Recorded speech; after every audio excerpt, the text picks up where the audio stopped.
오늘 우리에게 주시는 하나님 말씀은 창세기 28장 1절에서 22절까지입니다.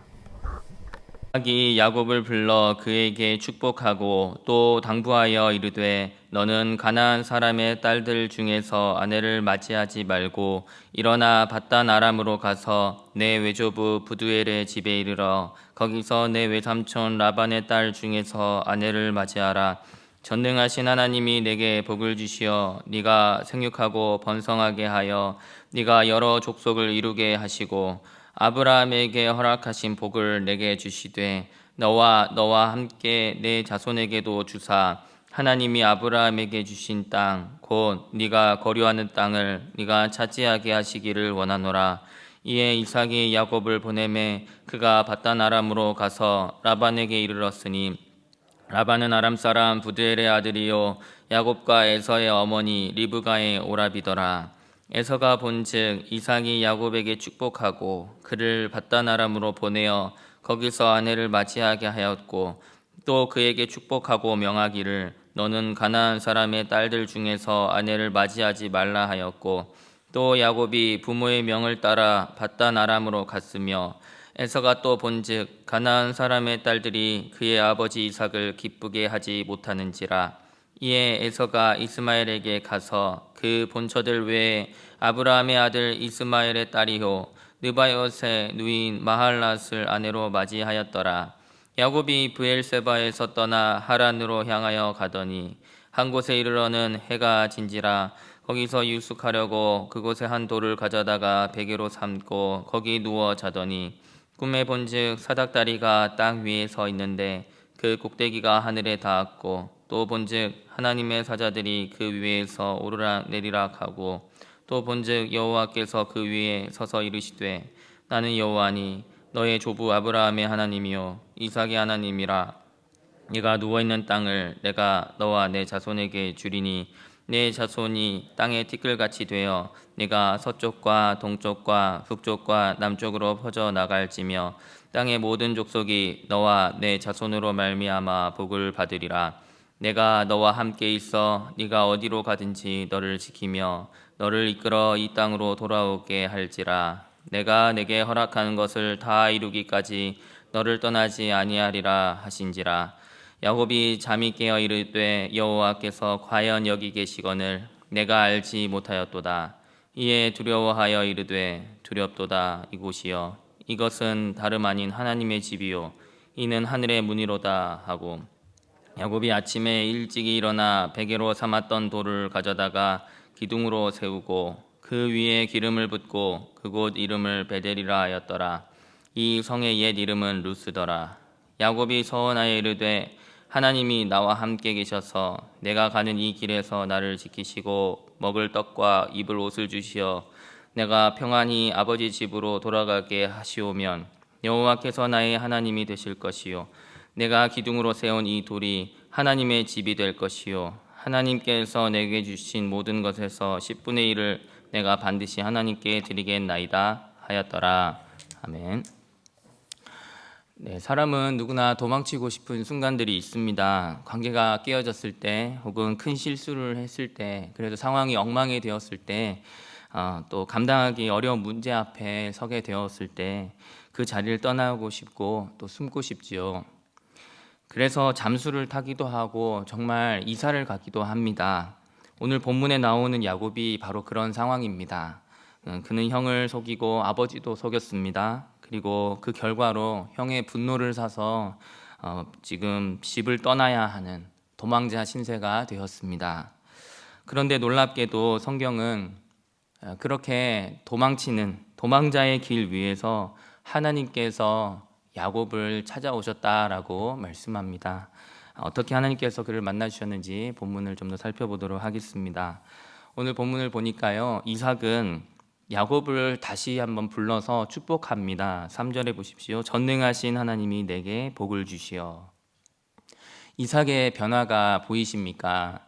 이삭은 이전에는 에서를 더 사랑했죠. 그리고 에서에게 장자의 복이 흘러가기를 바랐습니다. 그러나 이제는 분명하게 야곱에게 언약적인 복을 이렇게 빌어줍니다.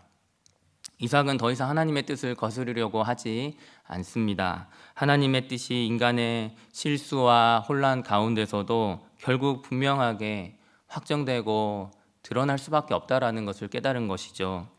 그래서 이삭은 야곱에게 하나님께서 그를 생육하고 번성하게 하시고 아브라함에게 허락하신 복을 야곱과 그의 자손들에게도 주셔서 약속하신 땅을 차지하게 되기를 바란다라고 축복해 줍니다. 그러면서 한 가지 당부를 하지요. 여기 가나안 여인을 맞이하지 말고 야곱의 외삼촌의 딸들 중에서 아내를 맞이하라고 이렇게 합니다. 이렇게 아버지의 축복과 명령을 받은 야곱은 이제 집을 떠나서 삼촌 집으로 나아가고 있습니다. 그런데 6절부터 9절에 에서의 스토리가 이렇게 끼어들어가 있습니다.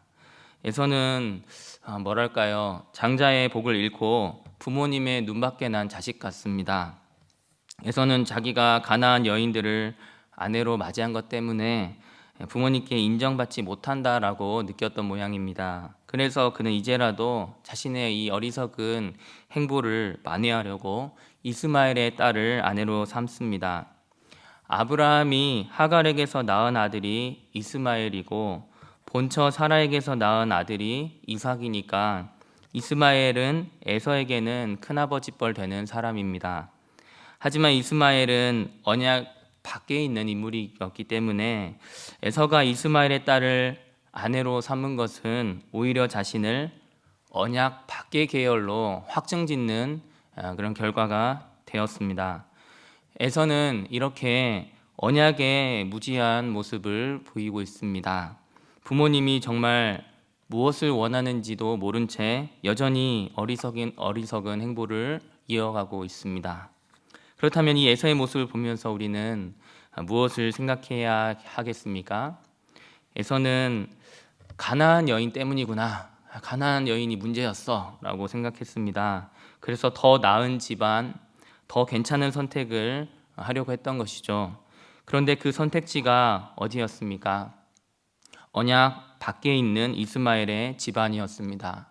겉으로 보면 좋아 보였습니다. 순종하는 것처럼 보였습니다. 문제를 해결하려고 노력하는 에서 입장에서는 나름대로 노력하는 것이었습니다.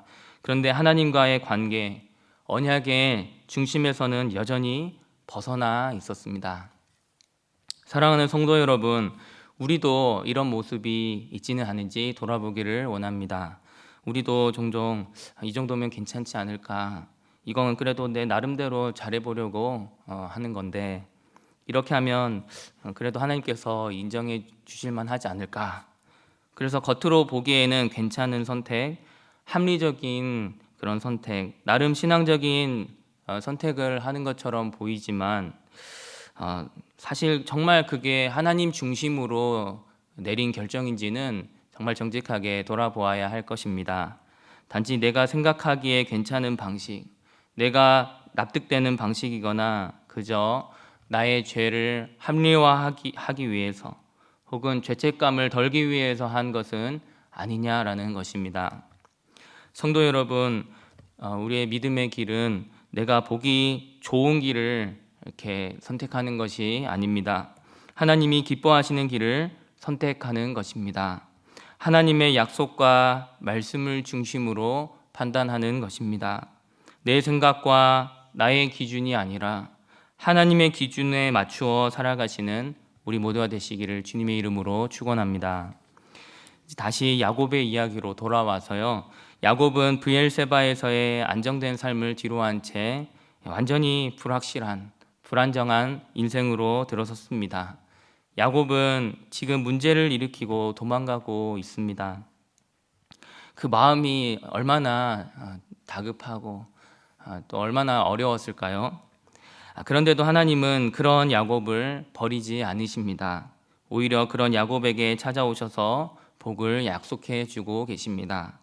야곱은 지금 길바닥에서 문자 그대로 길바닥에서 돌을 베개 삼고 그렇게 잠을 청하고 있습니다. 완전히 낮아진 상태입니다. 그런데 바로 그렇게 길바닥 인생을 하나님께서 만나 주십니다. 12절입니다. 꿈에 본즉 사닥다리가 땅 위에 서 있는데 그 꼭대기가 하늘에 닿았고, 이 장면은 하늘과 땅이 연결되는 모습입니다. 그리고 하나님께서 말씀하시죠. 13절부터 15절까지 다시 한번 함께 읽어보겠습니다. 시작. 또 본즉 여호와께서 그 위에 서서 이르시되 나는 여호와니 너의 조부 아브라함의 하나님이요 이삭의 하나님이라. 네가 누워있는 땅을 내가 너와 내 자손에게 주리니 내 자손이 땅의 티끌같이 되어 네가 서쪽과 동쪽과 북쪽과 남쪽으로 퍼져나갈지며 땅의 모든 족속이 너와 내 자손으로 말미암아 복을 받으리라. 내가 너와 함께 있어 네가 어디로 가든지 너를 지키며 너를 이끌어 이 땅으로 돌아오게 할지라. 내가 네게 허락한 것을 다 이루기까지 너를 떠나지 아니하리라 하신지라. 아멘. 이 말씀을 가만히 한번 잘 살펴보십시오. 야곱이 무엇을 했다라는 말이 나오지 않고 모두 다 주어가 하나님입니다. 내 자손이 모든 족속의 복의 근원이 될 것이다. 내가 너와 함께 있겠다. 내가 너를 지켜주겠다. 내가 너를 이끌어서 이 땅으로 돌아오게 하겠다. 그리고 내가 약속한 이 일을 이루기까지 내가 너를 떠나지 않겠다. 모두 다 하나님께서 그렇게 하시겠다라고 주어가 하나님입니다. 이처럼 하나님이 베푸시는 은혜와 복은 우리의 어떠한 때문이 아니라 전적으로 하나님으로부터 나옵니다. 사랑하는 성도 여러분, 이것이 얼마나 우리에게 위로가 되는지요. 우리는 내가 좀 잘해야 하나님께서 나를 만나 주시겠지, 내가 더 간절해야 하나님이 오늘도 나의 기도에 귀를 기울이시겠지를 생각을 합니다. 하지만 오늘 본문은 분명히 말씀합니다. 하나님은 우리가 다 준비되지 않은 순간에도, 가장 혼란스럽고 가장 낮은 자리에 있는 그 순간에도 찾아오시고 말씀해 주시고 약속하시며 우리에게 복을 주시는 선하신 아버지라는 것입니다. 그래서 야곱이 깨어서 이렇게 고백합니다. 16절. 여호와께서 과연 여기 계시거늘 내가 알지 못하였도다. 하나님이 안 계셨던 것이 아니라 야곱이 몰랐던 것입니다. 하나님이 안 계신 것이 아니라 우리가 몰랐던 것입니다. 야곱은 그곳을 베델, 곧 하나님의 집이라고 부릅니다. 우리의 삶에서도 하나님이 과연 나와 함께 하셨구나라고 하는 그 베델의 고백이 계속 이어지게 되기를 주님의 이름으로 축원합니다. 그런데 이어지는 20절 이하를 보면 야곱이 이렇게 말합니다. 야곱이 서원하여 이르되 하나님이 나와 함께 계셔서 내가 가는 이 길에서 나를 지키시고 먹을 떡과 입을 옷을 주시어 내가 평안히 아버지 집으로 돌아가게 하시오면 여호와께서 나의 하나님이 되실 것이요 내가 기둥으로 세운 이 돌이 하나님의 집이 될 것이요 하나님께서 내게 주신 모든 것에서 10분의 1을 내가 반드시 하나님께 드리겠나이다. 이 고백을 보면 어떻습니까? 하나님은 무조건적으로, 일방적으로, 그저 조건 없이 그를 만나주시고 복을 약속해 주시는데 야곱은 하나님께 조건을 겁니다. 아직 야곱은 하나님을 완전히 신뢰하지 못하고 있는 것 같습니다. 하나님이 이렇게 해주시면 제가 하나님을 인정하고 섬길게요 라고 기도하고 있는 것이죠. 이 정도 수준입니다. 우리도 이런 식으로 기도할 때가 참 많지 않습니까? 그럼에도 불구하고 하나님은 그런 야곱을 붙드십니다. 이것이 하나님의 은혜입니다. 그리고 이 장면은 훗날 예수님께로 연결이 됩니다. 예수님께서 나다나엘에게 자신이 바로 이 사닥다리, 하늘과 땅을 잇는 사닥다리가 되신 분임을 알려주십니다. 요한복음 1장 51절 또 이르시되 진실로 진실로 너희에게 이르노니 하늘이 열리고 하나님의 사자들이 인자 위에 오르락 내리락 하는 것을 보리라 하시니라. 네, 그렇습니다. 하늘과 땅을 이어주시는 분은 바로 우리 주 예수 그리스도이십니다. 야곱은 돌베개를 베고 잠든 자리에서 하나님을 만났지만 우리는 예수 그리스도를 통해 하나님을 만납니다. 야곱은 두려움 속에서 약속을 들었지만 우리는 십자가와 부활을 통해 평안 가운데서 이미 완성된 약속을 누립니다. 그러므로 이제 우리는 두려움 속에서 그렇게 살아갈 때도 있지만은 그런 중에도 하나님을 신뢰하며 실패 가운데서도 하나님의 임재를 붙들 수 있습니다. 불확실한 길 위에서도 하나님의 약속을 의지하며 살아갈 수 있습니다. 하나님은 지금도 우리와 함께 하십니다. 그리고 끝까지 이루십니다. 이 약속을 붙들고 살아가시는 저와 여러분들 다 되시기를 주님의 이름으로 축원합니다. 기도하겠습니다. 하나님 아버지, 야곱과 같이 부족하고 연약하여 때로는 문제 속에서 도망치는 우리를 버리지 않으시고 그 길 위에서 찾아와 주시는 아버지의 은혜에 감사드립니다.